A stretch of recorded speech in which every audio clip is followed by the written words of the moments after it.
Santos.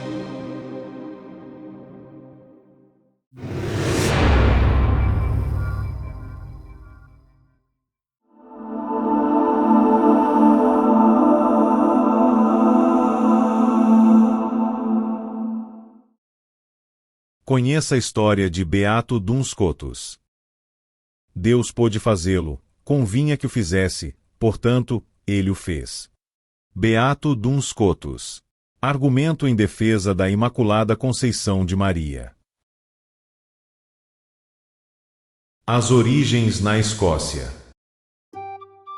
No final do século XIII, em uma região remota da Escócia, nasceu João Duns Scotus. Seu vilarejo era um lugar modesto, onde a fé católica era o alicerce da comunidade. Cercado por campos verdes e montanhas rochosas, João cresceu em um ambiente de simplicidade e devoção. Seu pai, um homem de fé, ensinava-lhe desde cedo o valor da oração e do temor a Deus. A vida era dura, o inverno rigoroso castigava a terra, mas a esperança nunca faltava. Desde pequeno, João demonstrava uma inteligência acima do normal. Enquanto outras crianças se contentavam com brincadeiras nos campos, ele se encantava com os ensinamentos dos monges franciscanos que passavam pela região. Observava-os atentamente, fascinado por suas vestes simples e sua profunda sabedoria. Seu tio, um frade da ordem franciscana, percebeu rapidamente que aquele menino tinha um dom especial. Em uma noite fria, iluminada apenas pelo fogo da lareira, seu tio lhe entregou um pequeno manuscrito com as palavras de Santo Agostinho. Leia isso, João, e me diga o que sente. O jovem abriu o pergaminho e, ao terminar a leitura, olhou para o tio com os olhos brilhando. Deus é tão imenso, e ainda assim, nos ama incondicionalmente. O frade sorriu. João não era apenas um menino curioso, era alguém que já buscava compreender o insondável. Com o passar dos anos, aquele desejo ardente de conhecer Deus crescia cada vez mais dentro de João. Sabia que sua vida não seria como a dos outros garotos do vilarejo. Algo chamava, algo maior do que ele poderia compreender naquele momento. E quando a oportunidade veio, ele não hesitou. Com o coração repleto de fé, seguiu seu tio para ingressar na ordem franciscana. A vocação franciscana. Aos 15 anos, João Duns Scotus tomou a decisão que mudaria sua vida para sempre. Ele ingressou na ordem dos frades menores, renunciando a tudo o que possuía para se dedicar inteiramente a Deus. Quando vestiu pela primeira vez o hábito franciscano, sentiu o peso da responsabilidade e, ao mesmo tempo, a leveza de quem encontra seu verdadeiro caminho. Ali, sua vida seria marcada pelo estudo, pela oração e pelo serviço aos mais pobres. A rotina no mosteiro era rigorosa. As madrugadas começavam com orações, seguidas por longas horas de estudo. João logo se destacou entre seus irmãos de hábito. Sua mente absorvia os ensinamentos com uma facilidade impressionante. Lia e relia as Escrituras, os escritos dos padres da Igreja e os ensinamentos de São Francisco de Assis. Não se limitava a decorar os textos, mas buscava compreendê-los profundamente, refletindo sobre cada palavra. Certo dia, um de seus mestres o desafiou com uma questão difícil: se Deus é infinito, como pode ser compreendido pela mente humana?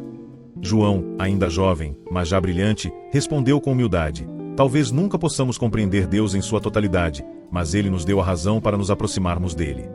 Os monges ficaram impressionados com a resposta do noviço. A vocação de João não era apenas intelectual, mas também espiritual. Ele não queria apenas aprender sobre Deus, mas amá-lo com todo o seu ser. Seu coração ardia por uma verdade maior, e ele sabia que essa busca o levaria para além dos muros do mosteiro. O conhecimento que adquiria não era apenas para si, mas para iluminar os outros. E foi com essa certeza que ele partiu para aprofundar seus estudos em Oxford e mais tarde, na grandiosa Universidade de Paris. Estudos e formação na Universidade de Paris. Paris era o coração da intelectualidade cristã. Na Universidade de Paris, onde estudavam alguns dos maiores pensadores da Igreja, João Duns Scotus mergulhou nos estudos filosóficos e teológicos com uma intensidade impressionante. Ali, teve contato com as obras de Aristóteles, Santo Agostinho e São Tomás de Aquino. Seu intelecto aguçado logo chamou a atenção dos professores e colegas. Mas estudar em Paris não era fácil. Os debates eram acirrados, e apenas os mais brilhantes conseguiam se destacar. Scotus se tornou uma referência entre os estudantes. Seus colegas o procuravam para discussões teológicas e filosóficas, encantados com sua clareza de pensamento e sua humildade.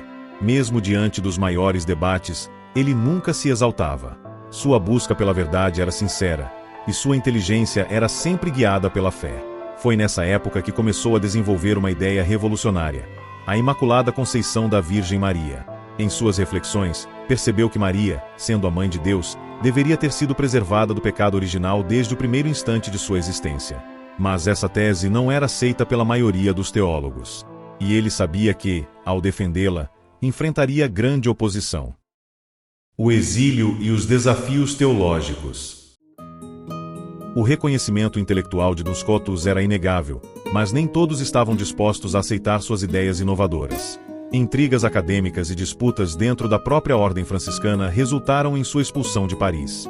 Obrigado a deixar a cidade onde havia construído sua reputação, ele seguiu para Oxford, um centro igualmente respeitado de aprendizado.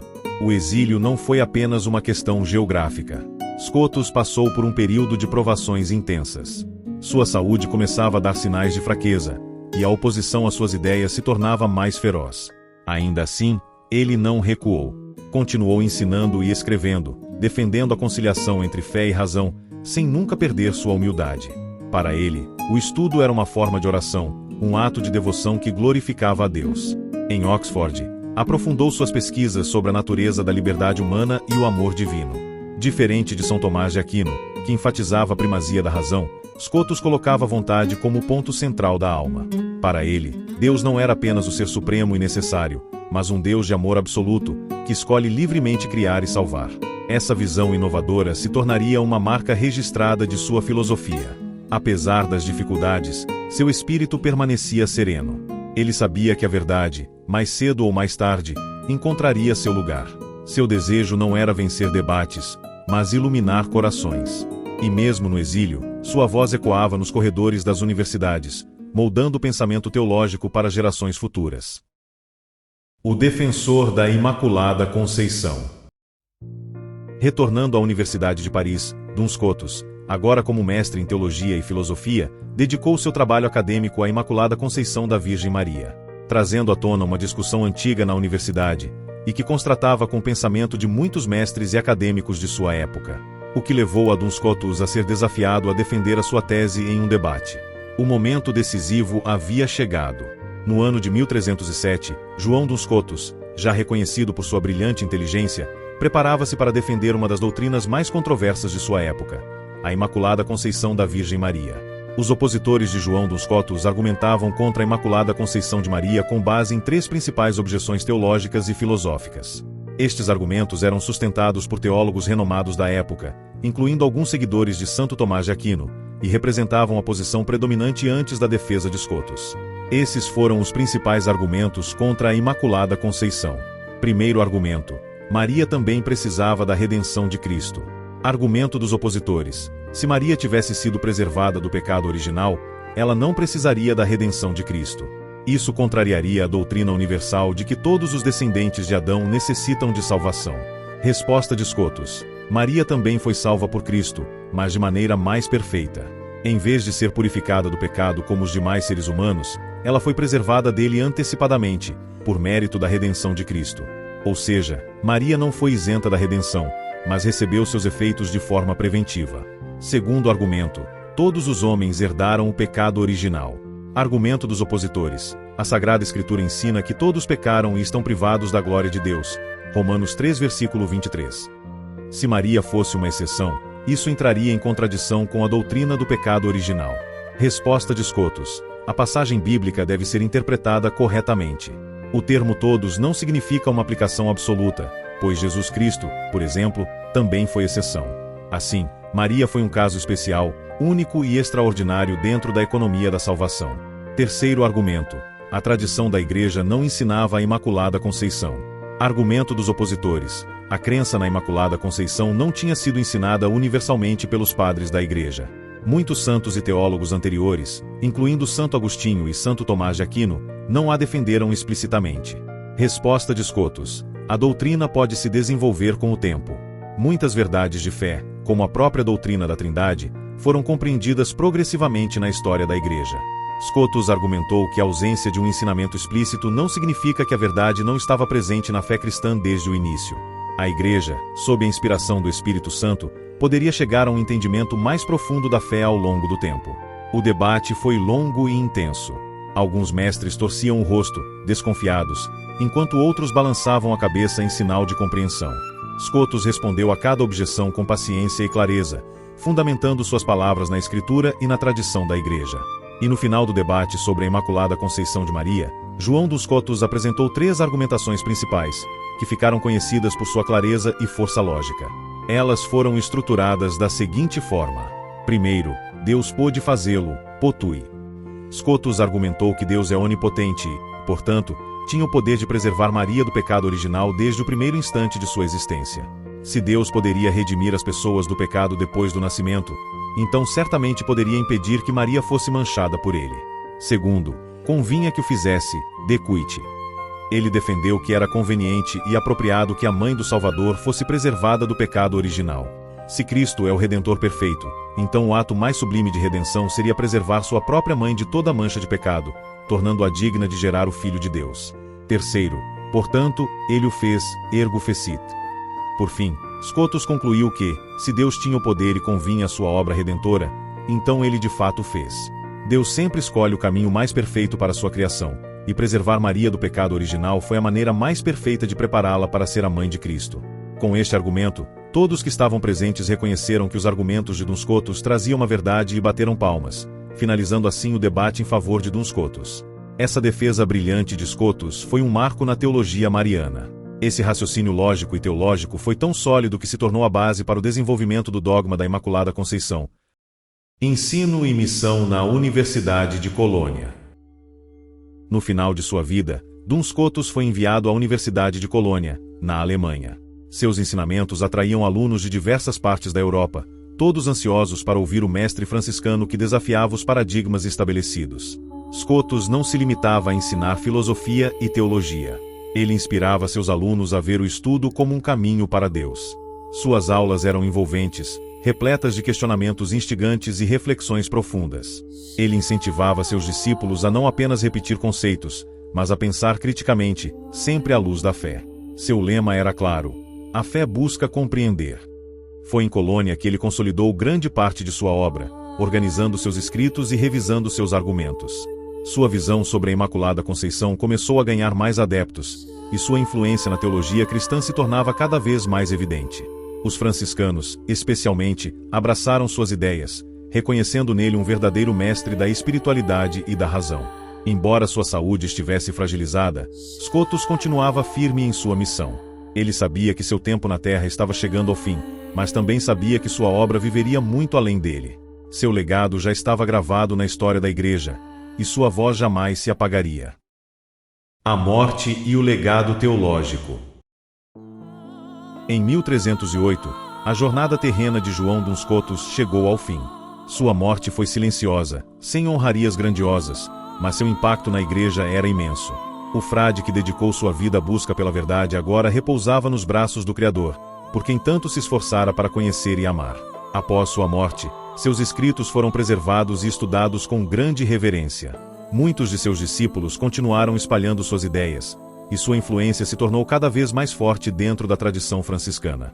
Seu pensamento teológico não apenas moldou a filosofia cristã medieval, mas também preparou o caminho para futuras definições dogmáticas da Igreja. Com o passar dos séculos, a doutrina da Imaculada Conceição, que ele tanto defendeu, foi se fortalecendo até ser oficialmente proclamada como dogma pelo Papa Pio IX, em 1854. Embora tenha levado mais de 500 anos para ser reconhecida, a verdade que Scotus havia defendido finalmente brilhava para toda a Igreja. Seu corpo permaneceu na Igreja Franciscana de Colônia, onde até hoje peregrinos e estudiosos visitam seu túmulo. A chama que ele acendeu jamais se apagou, e sua memória vive naqueles que continuam a buscar a Deus com mente e coração abertos. A beatificação e a relevância atual. Em 20 de março de 1993, João Paulo II proclamou João dos Scotus como beato da Igreja Católica, reconhecendo oficialmente sua santidade e a grandiosidade de sua contribuição teológica. A cerimônia, realizada no Vaticano, foi um marco para os franciscanos e para todos aqueles que se inspiram na união entre fé e razão. Na sua homilia, o Papa destacou o papel essencial de Scotus na defesa da Imaculada Conceição e na visão de um Deus de amor e liberdade. Após séculos de debates e amadurecimento doutrinal, a Igreja reafirmava a importância do pensamento do frade escocês. Mas o legado de Duns Scotus vai além da sua beatificação. Seu pensamento ainda ressoa na teologia cristã, influenciando estudiosos e inspirando aqueles que desejam aprofundar sua fé sem abandonar a razão. Seu ensino sobre liberdade divina, a centralidade do amor e a predestinação de Cristo continuam sendo estudados nas universidades e seminários do mundo inteiro. A doutrina da Imaculada Conceição, que ele defendeu com tanta coragem, se tornou dogma da Igreja Católica, sendo um testemunho de que a verdade, por mais desafiadora que seja, sempre encontra seu lugar. Hoje, peregrinos visitam seu túmulo na Igreja Franciscana de Colônia, onde seu corpo repousa. Sua vida é um exemplo de que o amor a Deus e o desejo pelo conhecimento podem caminhar juntos, elevando a alma sem a necessidade de separação entre fé e razão. Em tempos de incerteza e relativismo, Duns Scotus continua sendo um farol para aqueles que buscam a verdade, lembrando-nos de que, acima de tudo, Deus é amor, e esse amor nos convida a conhecê-lo cada vez mais profundamente. Muito obrigado por acompanhar essa emocionante jornada pela vida do beato Duns Scotus. Espero que sua história tenha inspirado você tanto quanto inspira a Igreja Católica até hoje. Antes de sair, convido você a continuar explorando a vida dos grandes santos que marcaram a nossa fé. No final deste vídeo, você verá 2 banners. Um deles levará você à nossa playlist Vida dos Santos, repleta de histórias inspiradoras de outros gigantes da fé. O outro apresentará um lindo filme sobre a vida do beato Duns Scotus, onde você poderá mergulhar ainda mais nessa incrível trajetória. Não se esqueça de curtir, compartilhar e se inscrever no nosso canal Católicos Channel para assim receber mais conteúdos como este. No decorrer do filme apareceu um QR Code, ele te leva ao nosso canal do WhatsApp, vale a pena seguir a gente lá também. Que Deus o abençoe sempre. E até a próxima em Vida dos Santos.